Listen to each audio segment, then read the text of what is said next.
The Universe, a Living Organism by Gottfried de Purucker. The secret doctrine teaches the progressive development of everything, worlds as well as atoms, and this stupendous development has neither conceivable beginning nor imaginable end. Our universe is only one of an infinite number of universes, all of them sons of necessity, because links in the great cosmic chain of universes, each one standing in the relation of an effect as regards its predecessor, and being a cause as regards its successor. The Secret Doctrine 143. The life forces in a universe are incessantly working, not for an instant do they become motionless. Consequently, the universe, after passing through the stages of the invisible worlds, is born, reaches its culmination of material existence, but does not stop there, for at the moment when the acme of the curve is reached, the forces then move steadily on downwards, but nevertheless forwards. A universe comes into being because a cosmic entity is embodying itself, and a universe dies, as a man dies, because it has come to the point where the major part of its energies have already passed into the invisible realms. Universes embody themselves just as human egos do. The same fundamental laws prevail in the great as in the small. There is no essential difference whatsoever. The differences are in details, not in principles. Death is only a change, life is only an experience. The one enduring thing is pure unalloyed consciousness, for it includes everything else.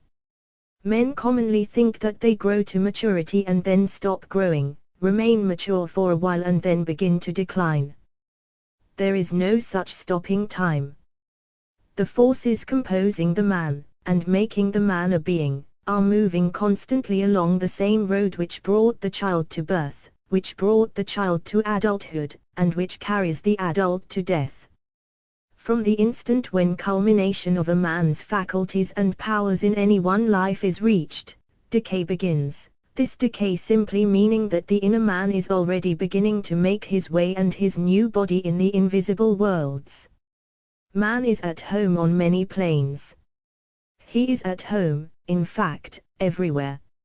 Our earth life is only one short arc of the circle of existence. How absurd it would be to say that any one particular place, such as our earth, is the standard by which to judge the entire pilgrimage of man.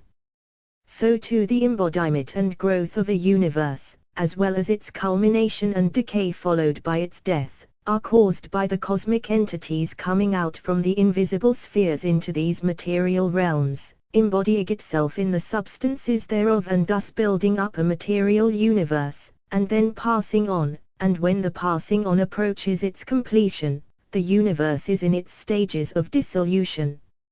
It is the same with a star or sun as it is with its parent universe. It is the same with any entity.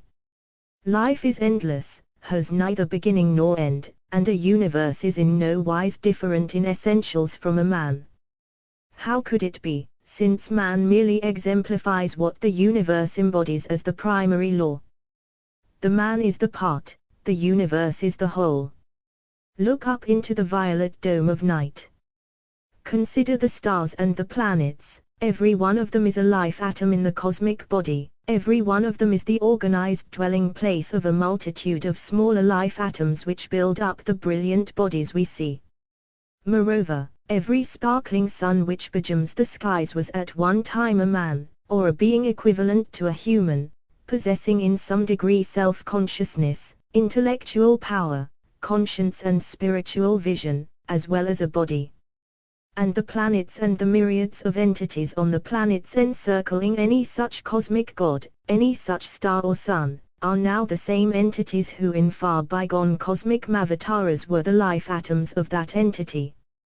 Mavatara is actually a compound of two words, Moatara, meaning between two mores, and therefore applies technically to the period of manifested activity between the opening or root more and closing or seed more of any globe.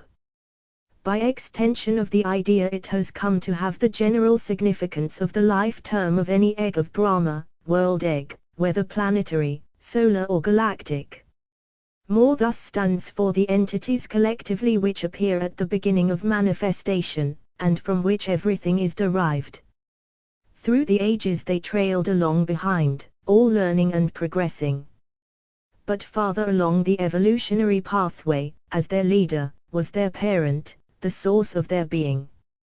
By our actions we are constantly affecting the destiny of the suns and planets of the future, for when we, by bringing out the native powers of the God within, shall have become glorious suns shining in the cosmic deeps, then the nebulae and the suns around us will be the evolved entities who now are our fellow human beings.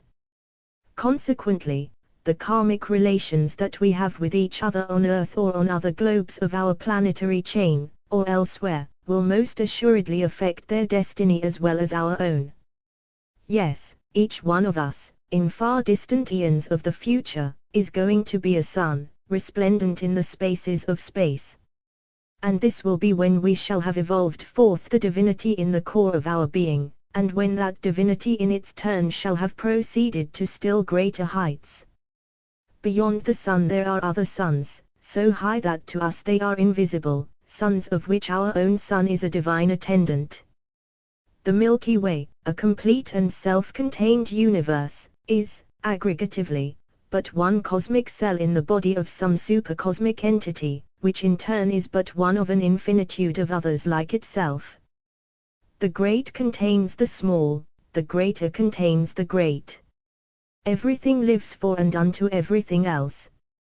This is the reason why separateness has been called the great heresy. It is the great illusion, for separateness is non-existent. Nothing can live unto itself alone. Every entity lives for all, and the all is incomplete without the one entity, and therefore lives for it. Boundless space is our home. Thither we shall go, and there indeed we even now are. We are not only connected by unbreakable links with the very heart of infinitude, but we ourselves are that heart. This is the still small path of which the ancient philosophers taught, the path of the spiritual self within.